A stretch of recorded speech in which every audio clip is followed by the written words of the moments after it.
Refresh rate versus touch sampling rate, इन दोनों में क्या डिफरेंस होता है, इसके अलावा कितना रिफ्रेश रेट और टच सैंपलिंग रेट बेस्ट होता है, और ये रिफ्रेश रेट में LTPO back panel, LTPS back panel जो हमें फोन स्पेक्स में बताया जाता है, तो इसका क्या मतलब होता है। सबसे पहले बात करते हैं रिफ्रेश रेट की। सिंपल वर्ड्स में कहें तो रिफ्रेश रेट का मतलब है कि आपकी फोन की जो स्क्रीन है वो 1 सेकंड में कितनी बार खुद को रिफ्रेश करती है, या फिर कहें कितनी बार नई इमेज दिखाती है। और ये जो रिफ्रेश है फोन की स्क्रीन पर वो कितनी बार होता है, या फिर कहें कि वो जो इमेजेस वो कितनी बार अपडेट होती हैं स्क्रीन में 1 सेकंड में, वो हम हर्ट्ज के साथ मेजर करते हैं। हर्ट्ज का सिंपल मतलब यही होता है कि 1 सेकंड में कोई चीज कितनी बार हो रही है। तो अगर आपके फोन के स्पेक्स में लिखा है कि इसमें 60 हर्ट्ज की डिस्प्ले है, तो इसका मतलब यह है कि आपके फोन की जो स्क्रीन है वो 1 सेकंड में 60 फ्रेम्स दिखा रही है। इसी तरह सेम मतलब 90 हर्ट्ज और 120 हर्ट्ज डिस्प्ले का भी होता है। अगर स्क्रीन रिफ्रेश रेट को और आसानी से समझना हो ना, तो आप फ्लिप बुक एग्जांपल से भी समझ सकते हैं। फ्लिप बुक में जब आप हर एक पन्ने पे कुछ ड्रॉ करते हैं, उसे एनिमेट करने के लिए, उसे मोशन में दिखाने के लिए, तो आप हर एक पन्ने को एज अ फ्रेम मान सकते हैं। अब जब आप उस पन्ने को बहुत जल्दी पलटते हैं, तेजी से पलटते हैं, तो वो जो एनिमेशन है, वो जो भी मोशन आप दिखाना चाहते हैं, तो वो आपको बहुत स्मूथ नजर आएगा। लेकिन अगर आप उसे बहुत धीरे करेंगे तो वो आपको लैगीपन उसमें देखने को मिलेगा। तो इसी तरह हमारी स्क्रीन में भी होता है। जब हमारी स्क्रीन पे जो फ्रेम्स है वो बहुत जल्दी अपडेट्स होते हैं, तो हमें बहुत ज्यादा स्मूथ नजर आती है हमारी स्क्रीन। जब भी हम कोई चीज स्क्रॉल करते हैं, या फिर गेमिंग ही हो गई, उसमें फ्रेम्स बहुत जल्दी बनते हैं, तो हमें बहुत स्मूथनेस दिखाई पड़ती है स्क्रीन पे, और हमारी आंखों को उतना अच्छा लगता है।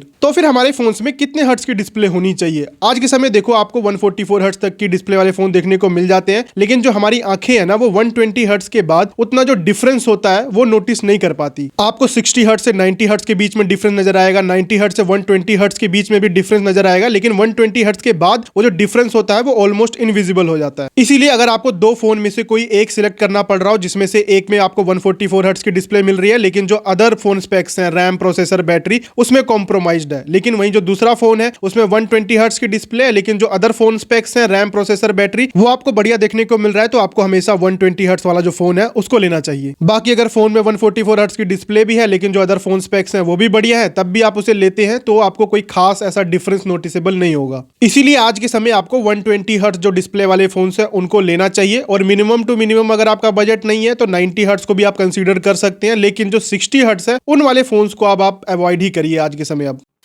अब ये जो LTPO या फिर LTPS डिस्प्ले होती है फोन्स में, वो क्या होती है और इसके क्या फायदे और नुकसान होते हैं। पहले तो आपको कंफ्यूज नहीं होना है LTPO LTPS को लेकर कि ये कोई डिस्प्ले का अलग से टाइप है, जैसे कि एमोलेड होता है, ओलेड होता है, LCD होता है, तो ये वैसा कुछ नहीं है। ये डिस्प्ले के अंदर की ही एक टेक्नोलॉजी है, तो इन्हें एक अलग डिस्प्ले टाइप एज्यूम मत करिएगा। अब ये जो LTPS है ये एक पुरानी और स्टैंडर्ड टेक्नोलॉजी है, जो ज्यादातर बजट और मिड रेंज फोन्स होते हैं उनमें आपको देखने को मिलती है। LTPS में दिक्कत ये है कि इसमें जो रिफ्रेश रेट होता है स्क्रीन का वो फिक्स्ड रहता है। मतलब अगर आपने 120 हर्ट्ज सिलेक्ट किया हुआ है, तो आप चाहे मूवी देख रहे हो जिसमें हमें बहुत ज्यादा फ्रेम्स की जरूरत होती है, चाहे आप कोई स्टैटिक इमेज देख रहे हो, जैसे कि आप कोई फोटो देख रहे हो, या फिर आप कोई आर्टिकल रीड कर रहे हो, मतलब हमें उतने रिफ्रेश रेट की जरूरत नहीं है, लेकिन फिर भी हमें हमारे फोन की स्क्रीन पे 120 हर्ट्ज का रिफ्रेश रेट देखने को मिलता है। तो LTPS उतनी पावर एफिशिएंट नहीं हो पाती, क्योंकि इसमें जो स्क्रीन है वो तब भी रिफ्रेश हो रही होती है इवन जब कुछ चेंज नहीं हो रहा है। और LTPS की इस प्रॉब्लम को सोल्व करता है LTPO।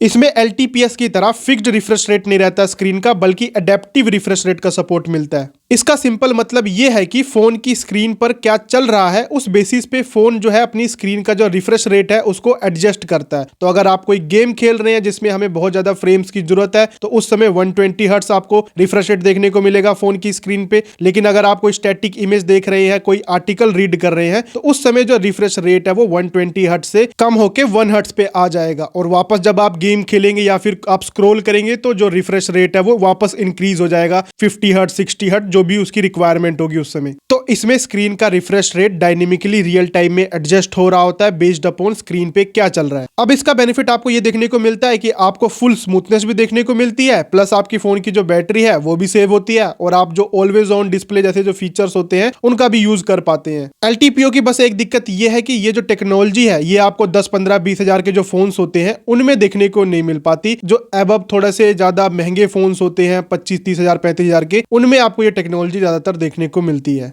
प्लस ये सिर्फ जो एमोलेड डिस्प्ले वाले फोन्स होते हैं उनमें ही देखने को मिलेगी, जो एलसीडी डिस्प्ले वाले फोन्स होते हैं उनमें आपको ये देखने को नहीं मिलती। और इसका मेन कारण है दोनों डिस्प्ले की जो टेक्नोलॉजी है, जो वर्किंग है वो। एमोलेड डिस्प्ले में आपको पिक्सल्स को कंट्रोल करने का ऑप्शन होता है और जो एलसीडी डिस्प्ले होती है उसमें बैकलाइट होती है और वो हमेशा ऑन रहती है। जो हमारा जो पर्पज है एलटीपीओ का लाने का कि हमें पावर सेव करनी है, तो वो फुलफिल नहीं होगा एलसीडी में वैसे भी। और अगर आप कंफ्यूज होते हैं एलसीडी एमोलेड डिस्प्ले में या फिर ये जो सुपर एमोलेड होता है, पीओलेड होता है, इनमें क्या डिफरेंस होता है, तो आप मेरी ये वाली वीडियो जाके देख सकते हैं चैनल पे, नहीं तो इसका लिंक मैं डिस्क्रिप्शन बॉक्स में डाल दूंगा, वहां से आप देख सकते हैं। तो आपका ये जो कंफ्यूजन है ये क्लियर हो जाएगा। अब बात करते हैं टच सैंपलिंग रेट क्या होता है और ये रिफ्रेश रेट से कैसे अलग होता है और कितना टच सैंपलिंग रेट बेस्ट होता है। जहां रिफ्रेश रेट रिलेटेड होता है आपकी स्क्रीन पे किसी चीज को कितनी बार दिखाया जा रहा है उससे, वहीं पर जो टच सैंपलिंग रेट होता है उसका मतलब होता है कि आपका जो टच है स्क्रीन पे उसको स्क्रीन 1 सेकंड में कितनी बार चेक करती है कि आपने वहां पर टच किया है या फिर नहीं। अगर इसको और आसान भाषा में समझे तो मान लीजिए आपके फोन का जो टच सैंपलिंग रेट है वो है 240 हर्ट्ज। इसका मतलब है कि आपका जो फोन है वो हर एक सेकंड में 240 बार ये स्कैन कर रहा है कि आपकी जो उंगलियां हैं वो स्क्रीन पर कहां है, कहां टच हो रहा है। तो जितना ज्यादा ये नंबर होगा आपका फोन आपके टच इनपुट पर उतना ही जल्दी रिएक्ट करेगा। इससे जो इनपुट लैग आता है या फिर जो टच लेटेंसी होती है वो बहुत कम हो जाती है। टच लेटेंसी मतलब जो स्क्रीन है वो उस टच को कितनी देर में स्कैन करके उस पर रिएक्ट करती है। तो अगर आप एक गेमर हैं तो आपके लिए touch sampling rate refresh rate से भी ज्यादा जरूरी है। जब आप BGMI या फिर कॉल ऑफ ड्यूटी जैसी जो गेम्स है उसको खेलते हैं तो उसमें हर एक मिलीसेकंड मैटर करता है। जब आप फायर बटन पे टच करते हैं तो वो मैसेज प्रोसेसर तक कितनी तेजी से पहुंचता है